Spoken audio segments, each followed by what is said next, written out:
Yeah, hi gang. Something came up very important in me when Anaiya did the inner marriage the other day during part of the 40-day yoga challenge. Inner marriage is something, I don't know if you're all knowing what that is, but for me it's simply the marriage of my inner feminine with my inner masculine to create an inner harmony. And I found how, according to how that is how I'm relating on the outside, for example with Missy here.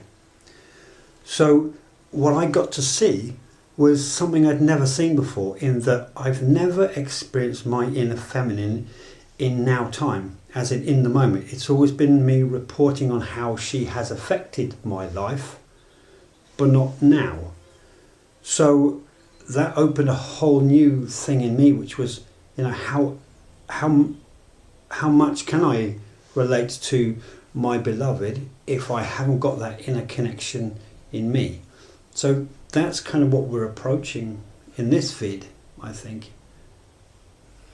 I remember reading years ago from a mystic saying how important it is for us humans, males and females, to be able to establish a real connection to our inner feminine, because it is that part of us that forgives, that anoints, that sort of comes to us in our moments of suffering and sadness on the inside, and with a sweet and loving voice tells us, what is it you say to yourself? This too shall pass, or it's okay, it's okay.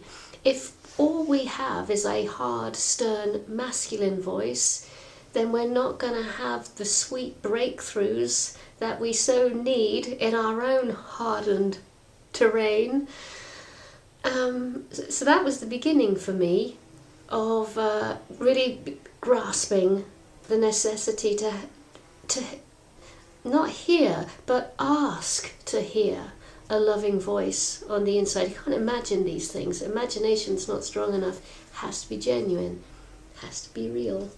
And there's like loads of spin-offs from this. For example, if I am not in touch with my inner feminine and inner masculine, the real ones, what shows themselves in the outer is then my wounded versions of the same, my wounded feminine, my wounded masculine, especially being born as a man, living largely a masculine lifestyle, like army and stuff like that. I've taken on this idea of what a masculine is, which is very far from my truth, especially nowadays. But with my own inner balance being at least looked at from a position of compassion and empathy towards myself and my own journey, there's kind of like a different resonance, a different dynamic. And for me, what's showing itself is codependency. I've been codependent most of my adult life. I've been looking to my partner to hold me in the way that my own inner feminine never has been able to, for one reason or another.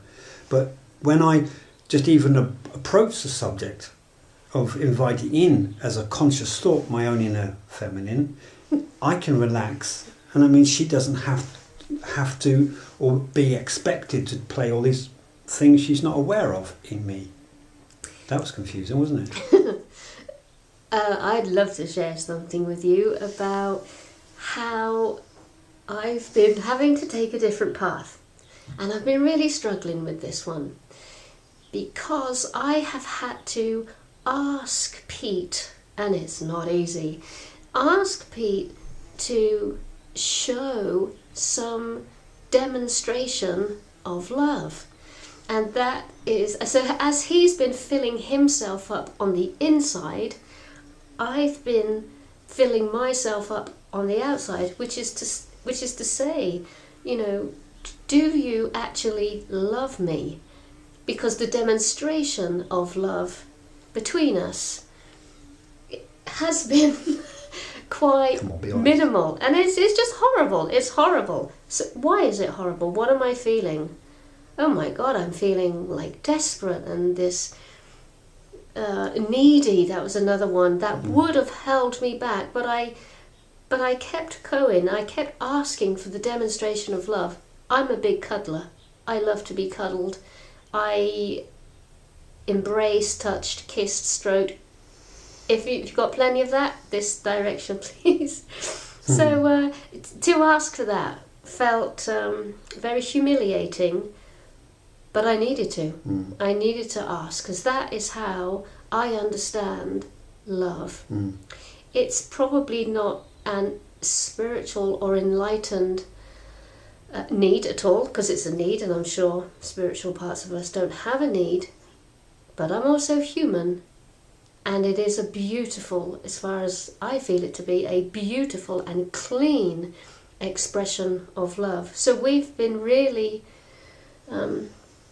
learning loads and going into uncomfortable and scary places because of this. I mean, it's a classic thing we all hear about the woman in the relationship feeling unmet by her partner, or however many years they've been together. You know, I'm asking myself, could that be that, you know, because my inner masculine, feminine haven't been able to do the work they need to do together? I don't know. It's a question in me. And I also had to reach a couple of days back for a kind of honesty, which is also horrible to have to say, in that the kind of expressions that Anaiya was asking me for, they're not natural to me. I couldn't do those things, but they wouldn't naturally occur to me. But I believe the human part of us is very much able to learn new tricks. I might be an old dog, but I can learn new tricks. And because she was able to say what she needed, I can then, well, just think, how can I do that? You know, all day I can think, oh, that's a gesture to show my love in the kind of love language that she understands.